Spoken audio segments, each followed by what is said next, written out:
UP में सूर्या के खून का बदला खून से पूरा हुआ।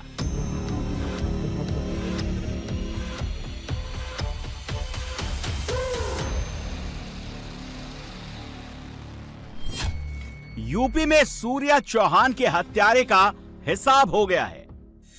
एक ही एनकाउंटर हुआ है, अभी 6 बाकी हैं और 6 के घर पे बिल्डोरे चलना चाहिए, चाहे यहाँ पे हो चाहे गांव में हो, तभी इंसाफ पूरा होगा। चाकूबाज असद का जहन्नुम का टिकट कट गया है।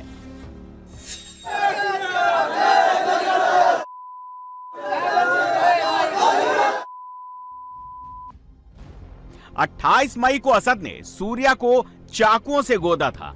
29 मई को सूर्या की अस्पताल में मौत हो गई। 30 मई को गाजियाबाद से एनकाउंटर की डिमांड उठी। परिवार ने सीएम योगी से इंसाफ की गुहार लगाई।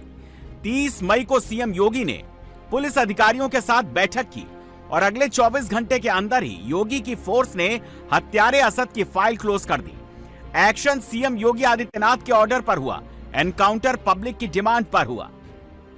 सब लोग यहाँ पे एनकाउंटर और बुलडोजर की ही मांग कर रहे थे, तो हम लोग कल भी यहाँ पे सामने उनकी माताजी के सामने खड़े थे और यही हम लोग भी आश्वासन दे रहे थे कि ये योगी राज है और ये भूल गए थे शायद कि हम उत्तर प्रदेश में रह रहे हैं और उत्तर प्रदेश की खोड़ा कॉलोनी है। यहाँ आप लोग को दिख रहा होगा कि मोमडन थोड़ा सा इनकी संख्या है, लेकिन यही भी भूल गए कि ये बाबा जी के अंडर में है।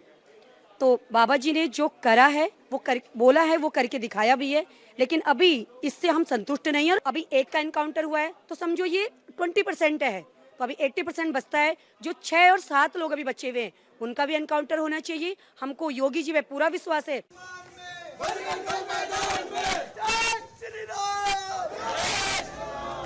असद के एनकाउंटर की बात जैसे ही गाजियाबाद में पता चली, जैसे ही ये खबर खोड़ा कॉलोनी की गली में पहुंची, गली में जय जय श्री राम का जयकारा गूंजने लगा। हो गया का नारा लगने लगा। लोग असद के एनकाउंटर के बाद जश्न मनाने लगे।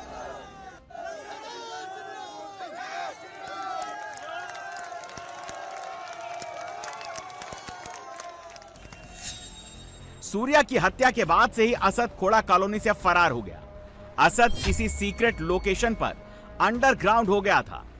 असद को लगा था कि अगर वो यूपी का बॉर्डर क्रॉस कर जाएगा तो उसकी जान बच जाएगी, लेकिन वो ये भूल गया कि योगी की फोर्स ज्यादा देर तक किसी का उधार नहीं रखती। असद यूपी छोड़कर भागने की प्लानिंग में था। इधर यूपी पुलिस ने असद पर 50,000 का इनाम रख दिया। असद अपने दोस्त से पैसे उधार लेने के लिए जा रहा था और यूपी पुलिस को असद की लोकेशन मिल गई। असद अपने प्लान में कामयाब हो पाता उससे पहले ही असद की लोकेशन यूपी पुलिस ने ट्रेस कर ली और असद की फरारी फाइल्स का द एंड हो गया।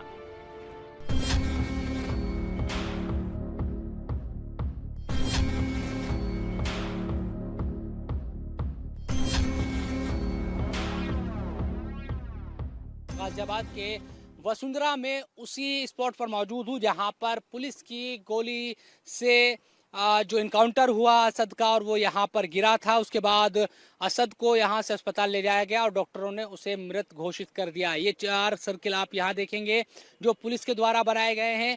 एक सर्किल हमें वहाँ पर नज़र आ रहा है उस पेड़ के नीचे, और 2 सर्किल यहाँ हमें पीछे की तरफ दिखाई दे रहे हैं जो पुलिस के द्वारा बनाए गए हैं। और कई जो राउंड फायरिंग है वो भी हुई।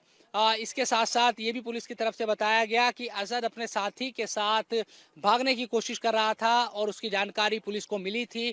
पुलिस ने जब असद को रोकने की कोशिश की तो असद की तरफ से फायरिंग की गई। पुलिस ने ये जानकारी दी और जवाबी फायरिंग में असद को गोली लगी और वो यहाँ पर गिर पड़ा। ये देखिए खून के जो निशान हैं वो अभी तक यहाँ पर मौजूद है। हमें जो नज़र आ रहे हैं गोली लगने के बाद जो खून के निशान हैं वो यहाँ पर अभी भी यहाँ पर पड़े हुए हैं और इन्हें देखकर जाहिर सी बात है ये लग रहा है कि ताज़ा बिल्कुल निशान है। हालांकि जो पुलिस है वो ये कह रही है कि उनका एक कांस्टेबल भी इस पूरे इनकाउंटर में जख्मी हुआ है क्योंकि असद की तरफ से फायरिंग की गई थी।